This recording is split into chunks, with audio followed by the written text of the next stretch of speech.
¿Qué onda, raza? Ya se lo saben, mi nombre es Diego, el canal se llama De Largo porque, pues, como ustedes sabrán, bueno, pues yo consumo contenido de Veve y ecomi todo el día y curiosamente hoy tenemos algo diferente. Hoy tenemos un invitado muy especial, tenemos a Reverend Alex, el jefe de marketing de Veve. Él no tiene idea de lo que estoy diciendo, pero no pasa nada. Vamos a platicar un poco de Veve y, pues, cosas en general, una plática interesante, va a estar cool. Y pues ya se lo saben, subtítulos el resto del video porque obviamente pensamos en la comunidad hispanohablante que pues somos los mejores. How are you today, man? How are you, Lex? Hey, I'm all right. Thank you for having me. Gracias por invitarme. I'm hanging out. I'd love to be able to speak to you in Spanish, pero entender más que hablo. Yeah. Oh, okay, cool. Yeah. So yeah. But yeah, I'm excited to be here. I love your channel. I always try to have my fiance translate for me if I don't understand something, but I understand most of it. Yeah. Okay. Yeah. I'm really glad you make some room. I know you have a very busy schedule, so yeah, it's good to have you here. I think you watch all the channels probably because you are. Please tell us first, who are you? What's your position in Veve? What do you do exactly? Yeah, so I'm Alex. I'm on the marketing side of things on the Veve, and marketing kind of all encompassing of social content, strategy, everything in between. So basically, whenever David Yu signs the deal and the production team works on the models, then I work directly with the licensors to kind of build out the plan. And then go direct to the community with the rollout plan. So anything you see on Twitter, on Medium, Noah and myself in the Discord. So anything that has to do with kind of the promotion and marketing of the drops, or anything else that we have coming out in terms of the app, is all kind of my domain. Okay, sounds great. Do you sleep actually? I try. I'm always on. That's the thing with social media. Is like you wake up, it's the first thing you check before you go to sleep. It's the last thing you check. Is just it never sleeps. We're worldwide, so yeah, I'm definitely always on. That's good to hear. And also, I didn't ask, how are you feeling today? And don't give me that like, oh yeah, I'm all right. But I'm really like, I'm curious how you're feeling because I also have a full-time job and I'm like, I consider sometimes in my day like to have silences, to have time to think, to have time to go outside, like to not have the phone. But you're in social media and in marketing, so how do you have that work-life balance? Do you have it? Do you have not? It's I try. It's a struggle at times, just because of sometimes we have so much going on, especially in the weeks that we have a lot of drops, or we have big releases in the app side, or preparing for like Friday's AMA, for instance, getting a lot of stuff done and ahead of that. But yeah, I try. I definitely I try not to get in front of the computer. This is kind of like my desk, my home office. Try not to sit down usually before. On non-drop days, try not to sit down before 9 a.m. and then try to move around throughout the course of the day. I take a walk in the morning, take a walk in the evening, and then move to the office, or out of the office rather, right, kind of at like 5, 6 o'clock. Sure. And even though I'm still on my computer, I'm still on the phone, but yeah, it's, it comes with the territory, but I love being part of it and part of the community. So if I'm not, when I'm done working, I'm usually like in spaces or, doing something like this. I see you sometimes. I mean, that's really great. I mean, like these guys, I don't know, the Omicons are hosting a space and you're there, and it's like, what it's. I think no other company does that. Like that interaction. That I feel like you're a friend, and you're. I feel like I know you for all my life for some reason, and it's weird, but that connection, it's what I love about Veve and ecomi. Like I'm all in on the project because of that kind of things. I mean, Dan Crowder's, David Yu, African, those are my heroes. Like when someone tell me like who are the people you admire are those guys, Reese, you, Trevor, all those guys. For me, are like this is the team, and this is. It's funny because there's this phrase like invest in people, and I'm really learning a lot with you guys, and it's an amazing journey. Yeah, one thing it's the money, the flipping. Yeah, it's cool, it's fun, but I like the AMAs. I like the interaction in spaces. I like that we are talking right now. That's the kind of thing I like, and you guys I'm thinking you're doing a great job actually. Yeah, well, I appreciate that. I think Dan and David are obviously brilliant, kind of visionary guys, right? And I learn a lot from the community, and not only from them, but it's because it's a little harder because I'm here in LA and they're in New Zealand, so I only get to talk to them in this kind of context. I'm only talking to them on video chat, so that's the only interaction really I have with Dan and David. Sorry, it's like a small rule, like to turn on the camera, or you're like just quick calls, or how is that? No, we do. Yeah, we keep on the camera, and we talk. I talk to Dan at least once a day, nice. A couple, and then mostly to Noah over Discord chat, or sometimes we do voice calls. But I see him fairly often over video, but.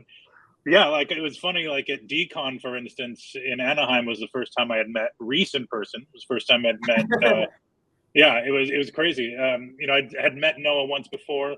How was it? Like you guys hug, or you guys? Oh, yeah, of course. Yeah, I mean, we're brothers at this point, right? But as much as I learned from them, one of the reasons why I'm in spaces and on Discord as much as I am is because I learned from the community. Like, this is a new space for all of us, and me as well. I'm not a seasoned NFT pro by any means. I'm new to the business. This is my first. The space.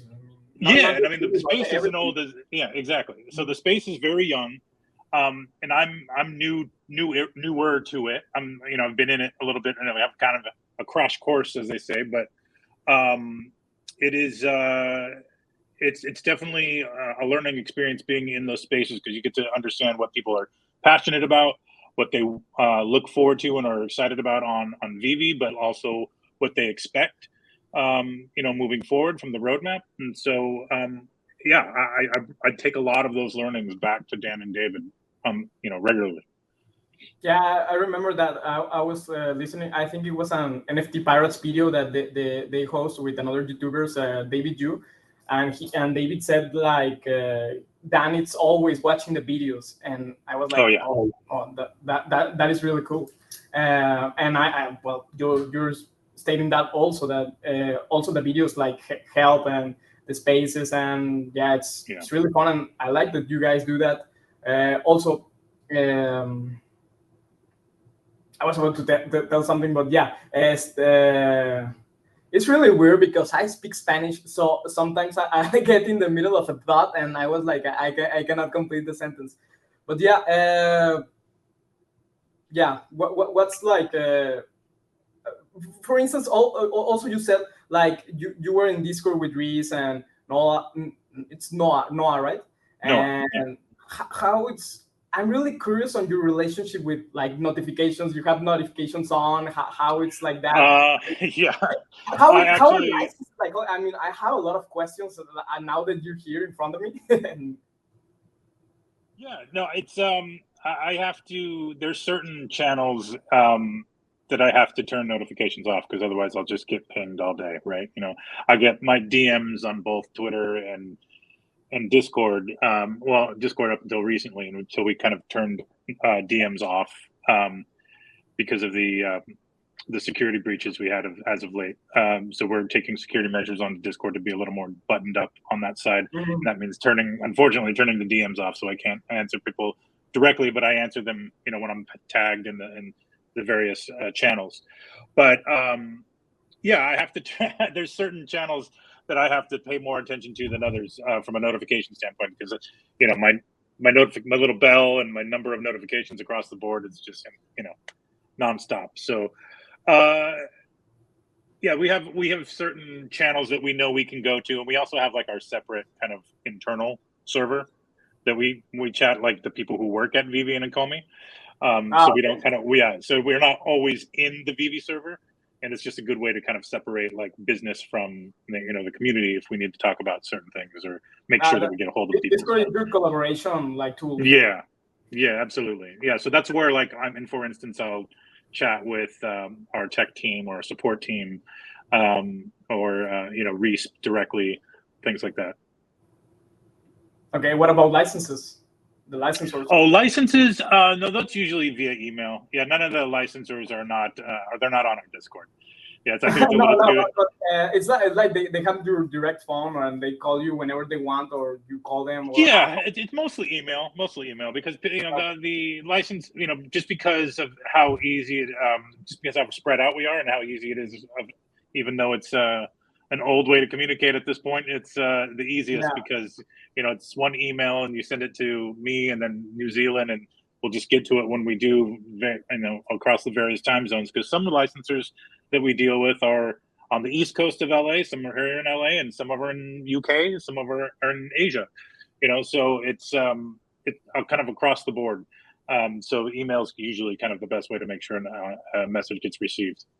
Can you give us an insight for I don't know, the communication or something that people want to hear about? I don't know, maybe Marvel, maybe Disney, something that, for example, I remember that you said, don't know where, but you were like proposing for the golden moments, the Steamboat Willie publicity. I don't know if you remember. I think you talked. Oh yeah, so yeah, no, more so with the licensors like Disney and Marvel, we have a very close communication on that. So aside from email, like with Disney, for instance, because we're just getting that relationship going outside of the golden moments, we were having, weekly calls, or if not, multiple times a week to discuss, what the rollout plan was and the approval of the actual models, approval of the copy, making sure that we're speaking about the character correctly. And, from those big kinds of companies, you kind of have to, get approval on everything, because illegal has to sign off on everything. And it's just one of those things. It's Disney and Marvel are who they are because of their tight keen eye to detail, and especially in character integrity as well as legal integrity. So we don't want to be speaking out of turn at all about any characters from either of those camps. But not to say that the other licensors are more lax. It's just usually it's kind of like one person that we're dealing with, as opposed to multiple. Yeah. Okay, that sounds right. And what about strategy? You said you work in strategies with that, so that involves, for example, like new characters like Thor Alligator or Hitmonkey. What about those? Because these are new shows and these are new, the status, right? Yes. So usually when we get those kind of new characters from Marvel, they provide all of the background character information and the context around how we should be speaking about it. And it's not usually a collaboration on those types of things, because Marvel is so calculated with how and when they release things, because it has to fit into their larger kind of plan. So I find it especially fascinating, being a big Marvel fan and an MCU fan, that you are a Marvel fan. Yeah, huge. So more so MCU. Like I think I'm just comic books. I don't have a lot of the deep dive knowledge of the context, like in the historical stuff. I've only kind of over the last 10 years kind of really started reading comics. But I've seen every MCU movie, and I watch all of the channel breakdowns on YouTube and all this stuff, the movies, of the predictions and speculation and stuff like that. But like looking to see what, like, for instance, what comics Marvel chooses to release, and I'm kind of trying to put together the pieces, like, oh, I see. So this is these are the seeds they're planting for maybe perhaps later things that are happening. It's You're not sure, It's but interesting. you're not sure, but it's like filling the gaps of your own speculation, maybe, or Yes, absolutely. Yeah, but, and they'll never tell us directly. Like, oh yes, we're releasing this because this character is going to appear in 2 movies from now. Like, they will never tell us that. But they know, and they know we kind of probably know. privately in a call, maybe. Sorry. Exactly. Well, like for instance, that Thor with Beta Ray Bill on the cover, for instance, right? That's a character that's part of the larger Thor kind of character universe,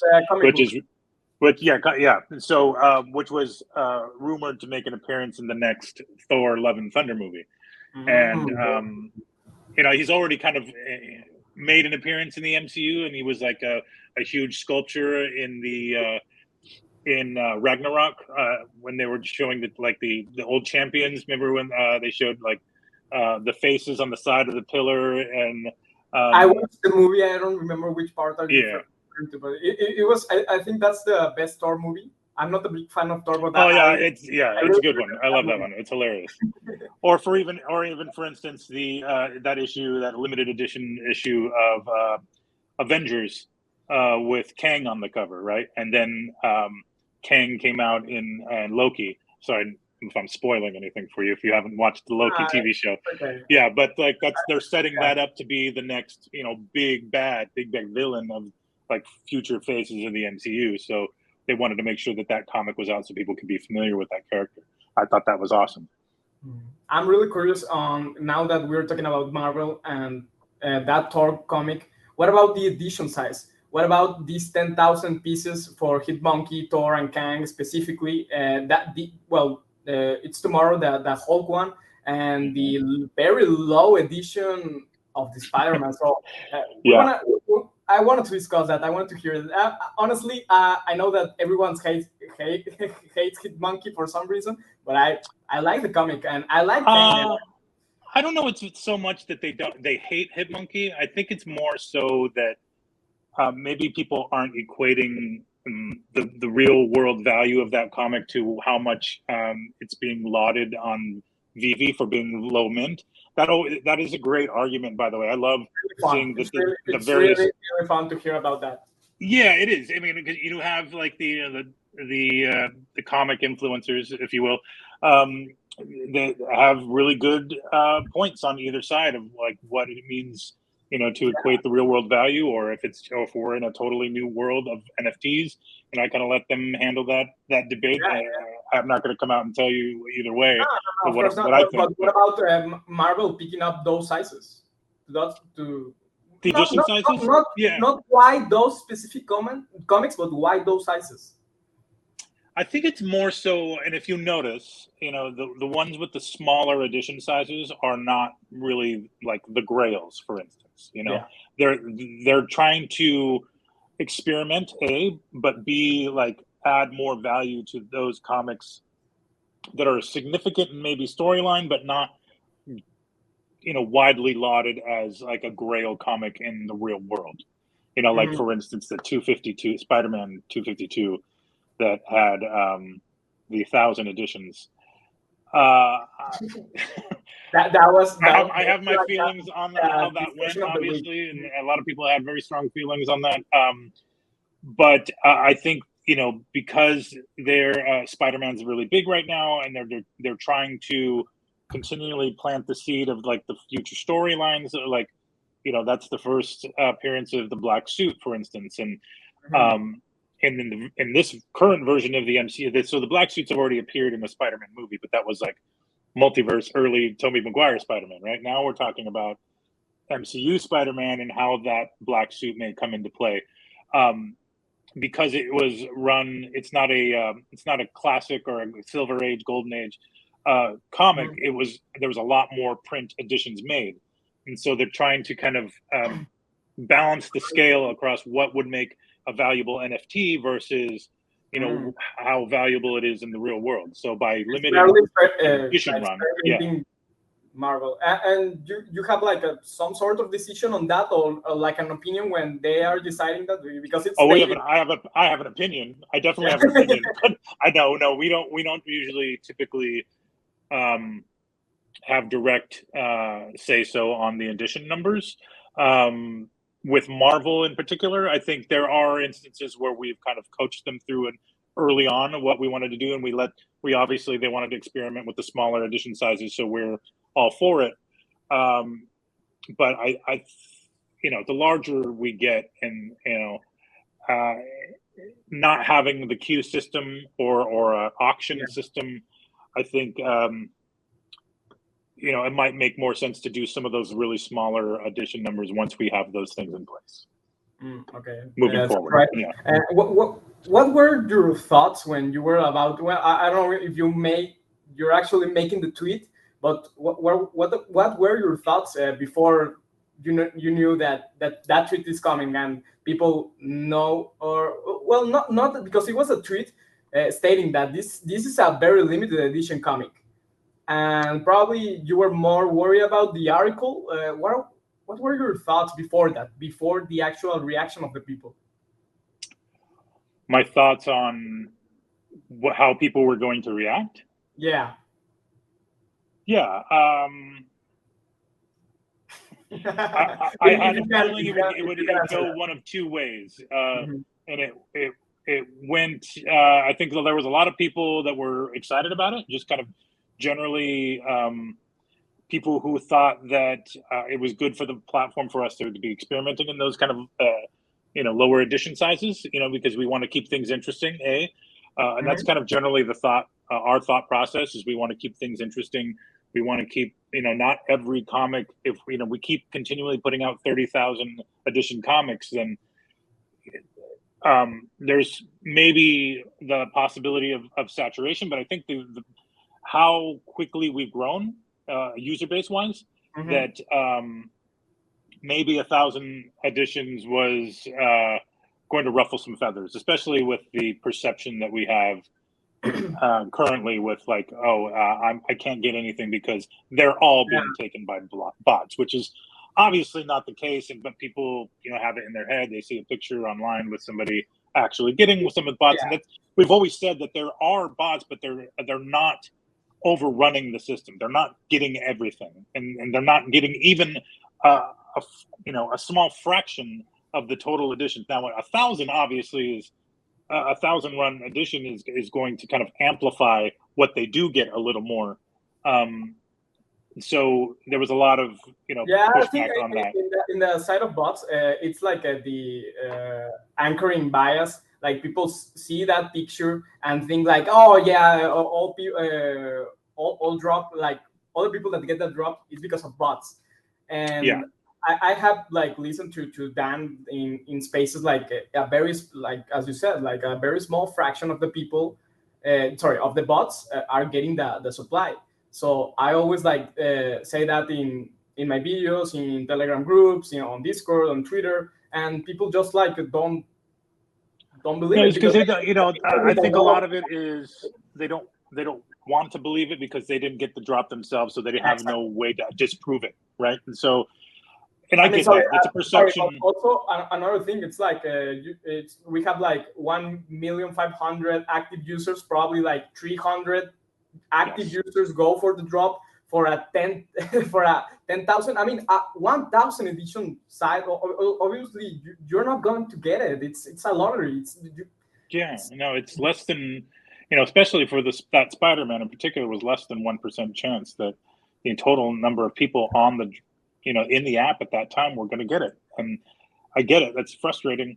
Or when you strike out, like I do, I get maybe 1 in 10 drops. I try every time, and I get maybe 1 in 10. And it's frustrating. I get it. I get why people, or maybe new people, and people who have been around for a while kind of get it, understand, and they've seen the growth of the platform. But people who are newer to the platform, maybe they came on during Disney or whatever the case, and they haven't been able to get anything, or they got one, and then all of a sudden they see a picture of a bot, and then they continue not to get it, and therefore it's that must be the problem. And I get it.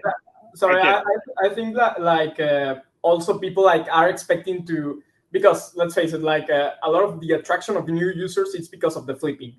That you can convert a $7 comic into 1,000 in a matter of 30 minutes. and people like are joining to do that, and not that in the collecting side. I mean, because at least like all the people that come from a flipping perspective, like eventually when they are interacting more with the app, they are kindly like becoming collectors. But at first it's like the attraction of Veve, I feel, it's the flipping and making that kind of money. And Yeah, I I don't mean, know. there's a fair amount of people who have come to the NFT space in general, In general, yeah. with the promise of like making a bunch of money, of flipping something, and Yeah. moving on, and that's fine. And I think that's that's kind of what has brought the space, the publicity to this point. Yeah. But ultimately things are going to work themselves out, right?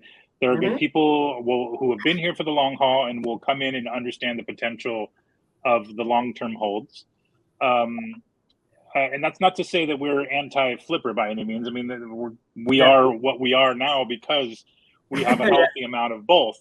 But I think it's probably on us to do more education to the space in general.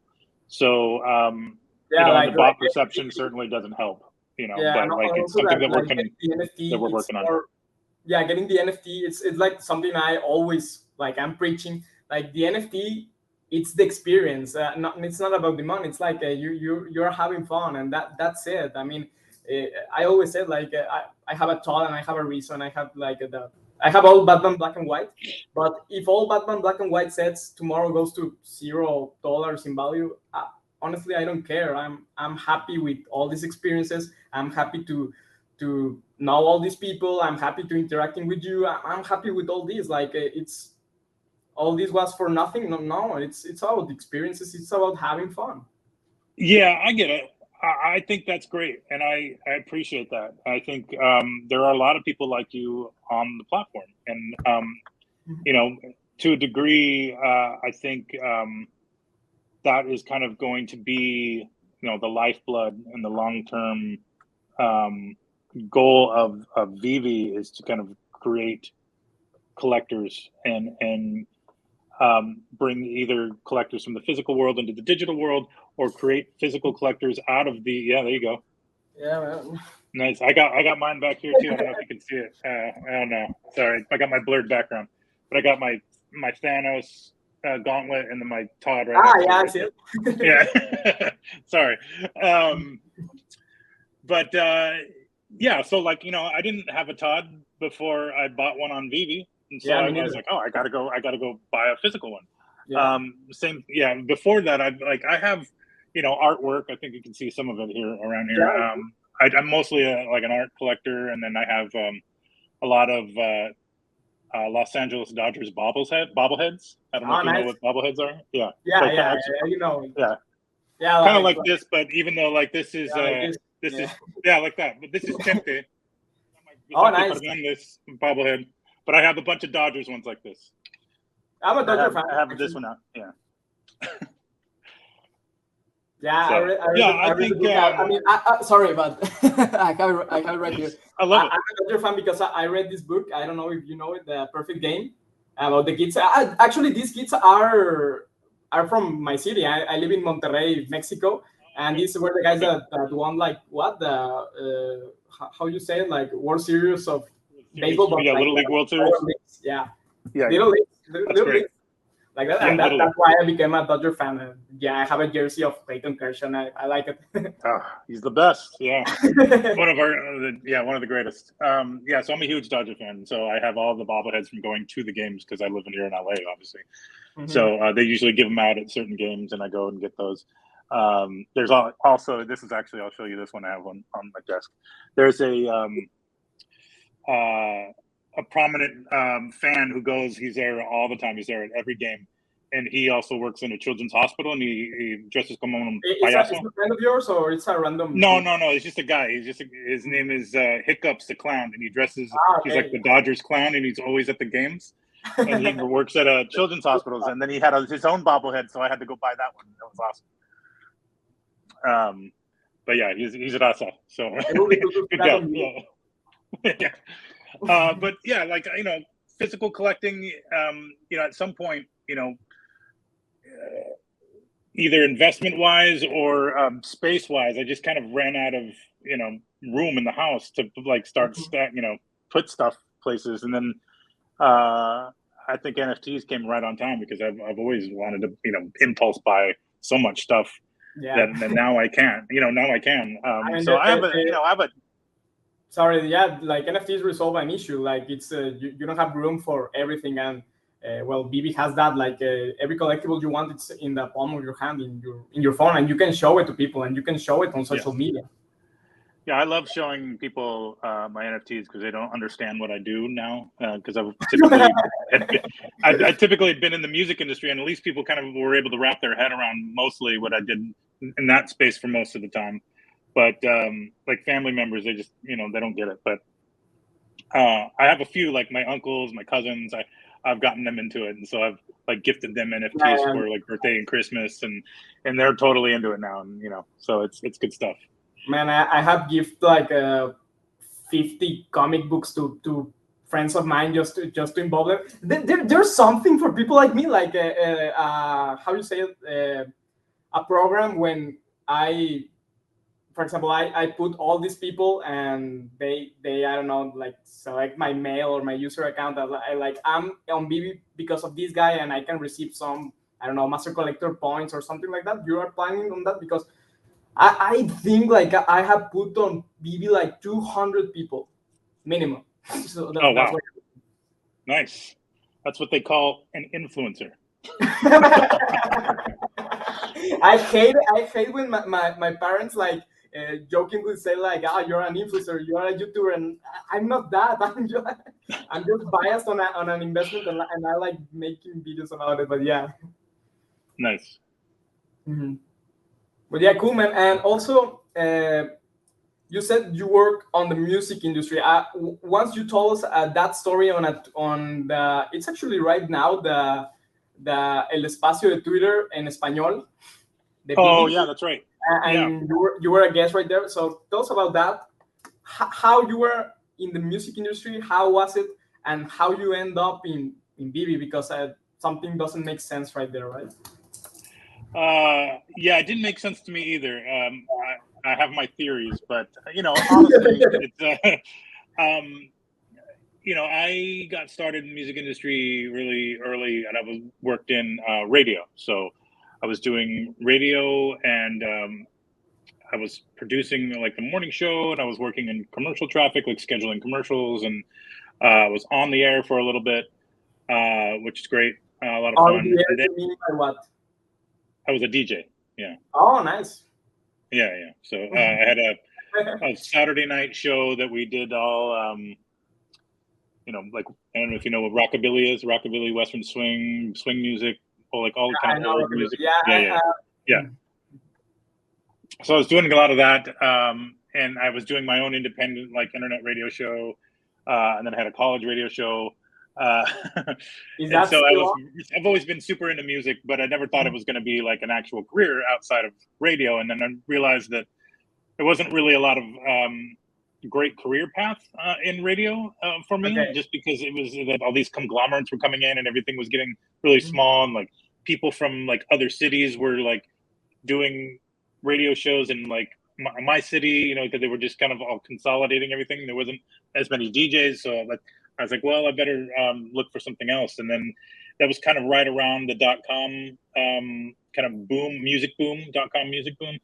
And there was a company where I lived in San Diego called Music Match that was basically an internet or online jukebox. So it's like what you would use to rip CDs. I don't know if you ever did that, or if that's before your time.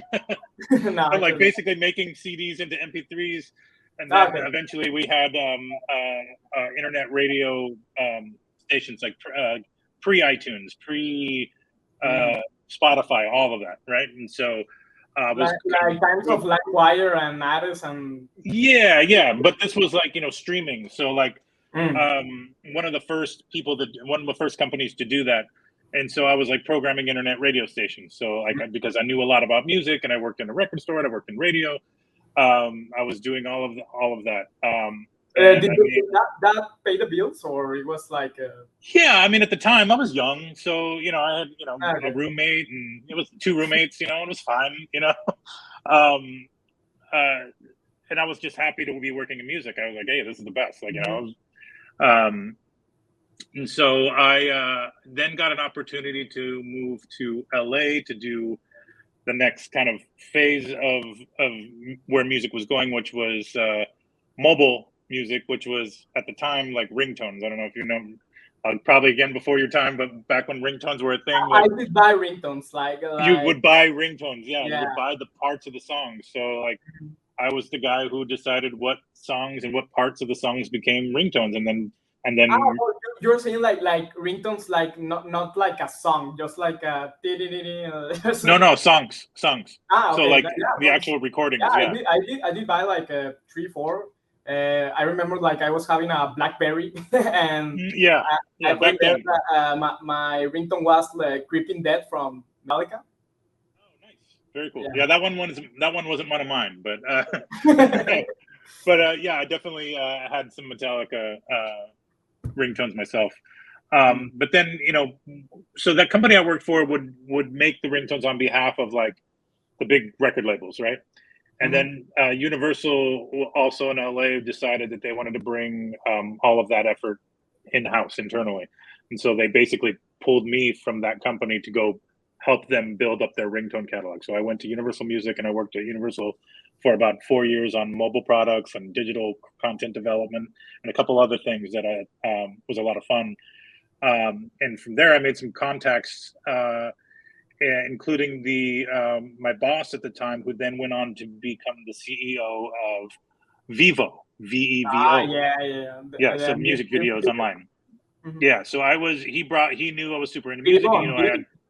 Yeah, I know exactly. That's the funny reason why I think I got hired at Veve, because somebody I typed it in wrong. Yeah.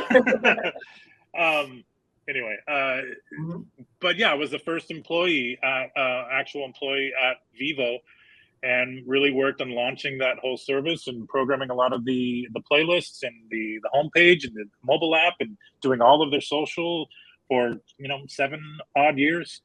It was really fun, and I thought like, oh, here I am, man, I made it. I'm like I'm in the music industry for now like 10 plus years, and this is my trajectory. This is where I'm going to be, And then eventually, at the time, what year was? Huh? What year was that one? Like, I think I left Vevo in. At this point, let's see. Now it's been 5 years. So yeah, 5 years ago. It's 2022. So yeah, 5 years ago. Yeah, and it was so a long time ago. And then I took some time off because I had some family stuff to deal with. They wanted me to move to New York, and I couldn't move to New York because like my dad had just got cancer, and I wasn't going to move across the country away from him. And so I just kind of took some time off and helped him along his journey. Just decided to kind of take a break, step back, and kind of decide what I wanted to do from there, because I had been in the music industry for a while. And I really enjoyed it. I had some really great times, and I'm really proud of what I was able to accomplish. But at the same time, it was harder for me to be like a fan. I'm such a huge music fan that being in the business kind of like you have to kind of put up a wall a bit, and kind of separate yourself from some of the music that you're promoting, even though you don't like it. You know what I mean? And I like all kinds of music, but there's just some stuff eventually that I was just like, all right, well, I'm just kind of going through the motions. But like getting out of the music industry allowed me to become a fan again. So like going to concerts of my choosing and really enjoying them, listening to only the music I wanted to listen to, you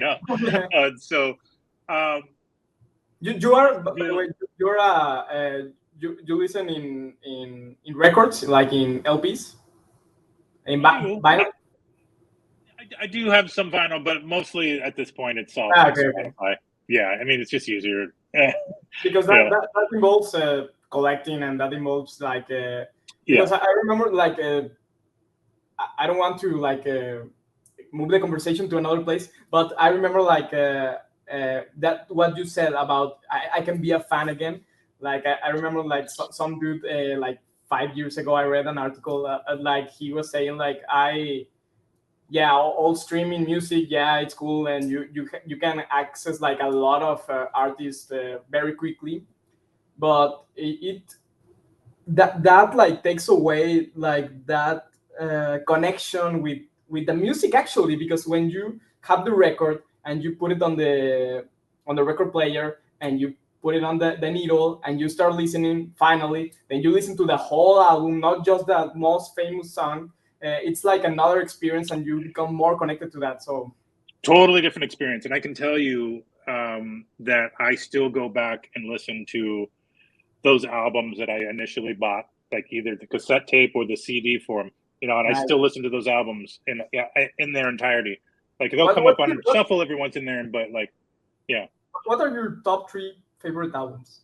Oh, that's tough. I know one has to be Fishbone, The Reality of My Surroundings. Maybe Radiohead, OK Computer, or Kid It. Yeah, OK Computer. OK Computer, it's the best Radiohead album. Yeah, I go back and forth. With Radiohead, I'm a huge Radiohead fan. So I love the Bends, I love OK Computer, and I love In Rainbows. Those 3, they're perfection to me. They're so good. So the Bends actually, it's my it's that the Bends is the album, but the Bends is the second song, right? There's actually a song called The Bends. Yeah. My favorite Radiohead song actually. It's like, oh, nice. Mm-hmm. Yeah. But yeah, cool. And then the third album, man, what would that be? Oh, that's tough. It really is. You look like a Pixies guy. I love the Pixies. I do. Surfer Rosa is really great. Doolittle is amazing. But I would maybe like, honestly, this is probably Weezer Blue Album. Blue Album. Yeah. Yeah. I honestly I don't think they're the best albums ever recorded. But they just mean so much to me at the time. Like those are like 3 of the albums that I think I've spent most time with, and then I'll always go back to and always listen to it with the same amount of like reverence. But like, what the greatest albums are of all time, I can go on and on about that. I'm a huge Prince fan, Actually, that question was, what are your favorite albums? Not like the favorite, greatest of all time, because greatest of all time it's like a very, not a boring conversation, but Well, like you could see, I don't know if you see the posters in the back here, like this one in particular. It's all blurred. I'm sorry. That's a Faith No More poster, and I love Faith No More, and I think Angel Dust was one of the other ones I was considering putting in the top 3. Yeah, and that's a huge album for me. Yeah. Faith No More, I only know the blue. It's a blue album like that has the most famous song, Epic. Or... Yeah, that's the one that kind of everybody knows. But yeah, I actually that's probably like my 3rd favorite album of theirs. Nice. Yeah. I will give a listen to that. And just to finish up, just real quick, how you end up in Veve after the music business, because we get out. Yeah. So I was doing a lot of consulting after Vivo and music industry, like both in social and content creation. I worked for an agency side, so I worked for Ring doorbells. I worked for Acura vehicles. I worked for a nutrition company. I worked for some various startups, media startups. So I had kind of social, content marketing in my resume and on my LinkedIn. And I think the recruiter or the GM for Veve happened to find me and shot me an email one day. It was on LinkedIn and said, "Hey, what do you know about NFTs?" I go, "Nothing, but tell me more." Because I wasn't particularly happy in my current consulting gig. I was just like, yeah, all right, I can go through the motions here, but I'm really looking for that next thing, and boy, did it find me. It's really weird. Like you were having like a when did you start? Because 1 year ago, I think you were not actually in the team. So like a year ago, you were like not happy, very skeptic about your job, and then you find this like amazing thing. It's because it's like a big tree, like and it has all I don't know how you I forgot the word, but like ramas about the tree, and it's just a lot of things to go into like collecting the team, the connecting. Yeah, absolutely. I started in June, so it would have been 6-7 months now that I've been with the team, and so I'm relatively late to the party. In fact, I'm later than most people got started on Veve collecting. I think a lot of people came in February, March, time frame around DeLorean or whenever that was. But yeah, I've learned so much in that time about not only NFTs but collecting, and helped hopefully have been able to bring some of my knowledge in terms of like startups and social and marketing to the team. I think we've kind of done a decent job of rallying the community and making the socials a little more engaging. But there's a lot of work to do. I mean, we're kind of we're short staffed. There's really only 2 of us, and it's me and Noah doing all of the community management. So Noah especially in the Discord, and then I'm kind of focusing on the larger kind of picture strategy stuff. So there's a lot of growth to be done, and a lot more that I want to do in terms of content and social. Like, we're just really getting started. Like, I can post on Twitter all day, but that's not really going to grow the platform as much as people think it is. You see it from here, like your entire life on Veve, or how you see it, like maybe in 10 years, maybe how you see it. I mean, how you picture that path that's ahead of us. I mean, because I see it like, I don't know, my entire life probably. I mean, the potential is off the charts, right? I mean, you really only have to have a couple of conversations with Dan and David to understand. And then just the learning about the space in general. I mean, we're so early. I know people think that like kind of now people know NFT is blah blah blah, and it's maybe like we're too late to the game, and now we're in season 3 of Veve. Like, it's not. We're really early.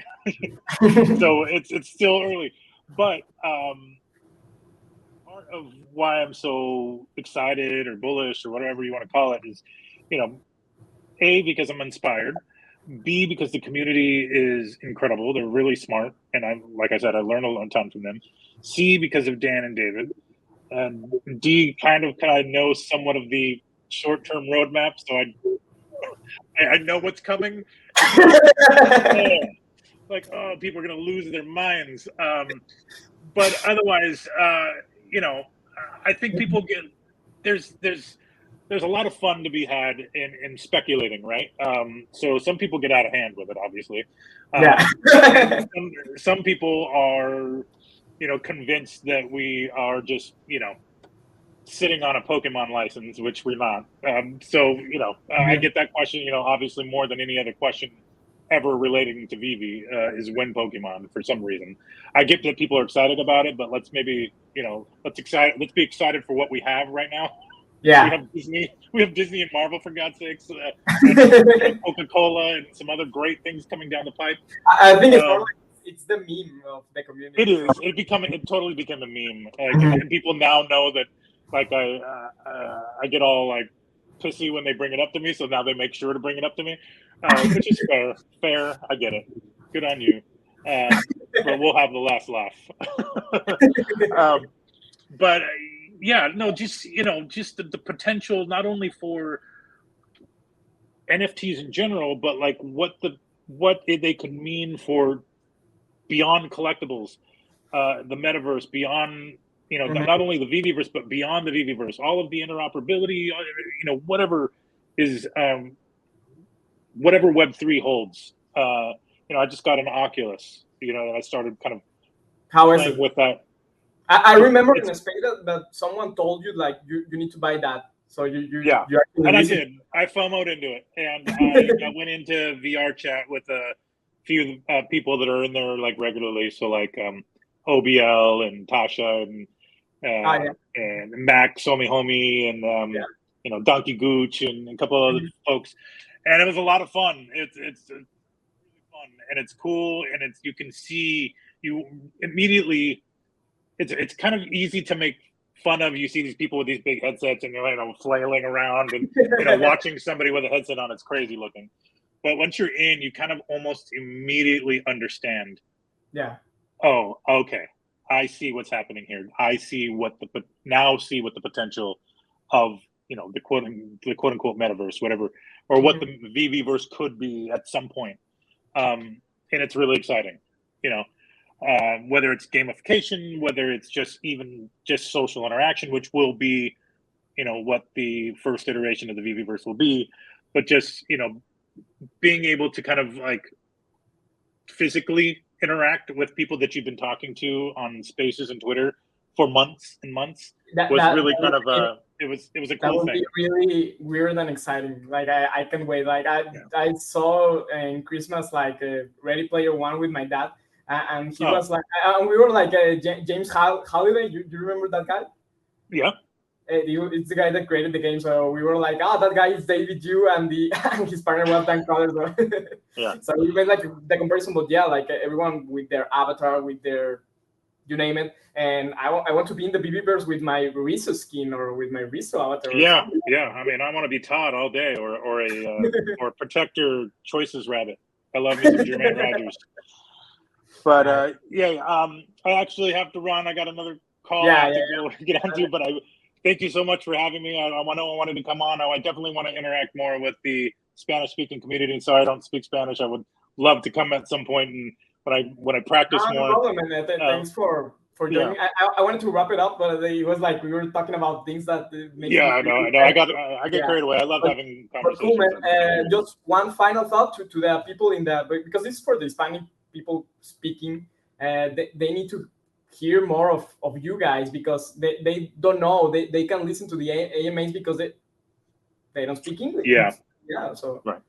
So I think we'll do a better job of I'll join the streams like this or counselor on the Espanol and Vivi spaces as much as I can.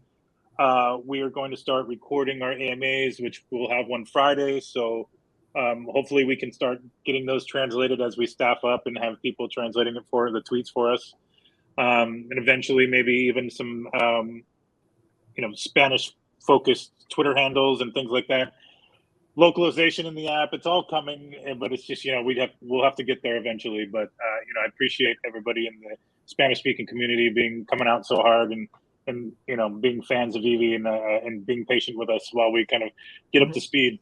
But obviously, I definitely want to do more with this community, just because I'm Mexican American, but B, I just think it's just a huge segment of our business. There's so many Spanish speakers in the app that are asking for more Spanish content and for us to be communicating in Spanish. So we'll kind of figure that out. So we'll need to hire more Spanish speakers. Yeah, let's be patient, man. I mean, it's just a year. I hope you guys, I'm sure you will make a great job, and we're here to help. Here are the doors open whenever you want to come to the channel and talk. And here we are, man. It's a space running right now, so whenever your call ends, you can come on with us, and man. Yeah, cool. But yeah, man, thanks a lot for being here and talk with me, because it's really fun, because all of you guys are actually my heroes. So cool. All right, but thank you for having me, okay? Gracias. Yeah.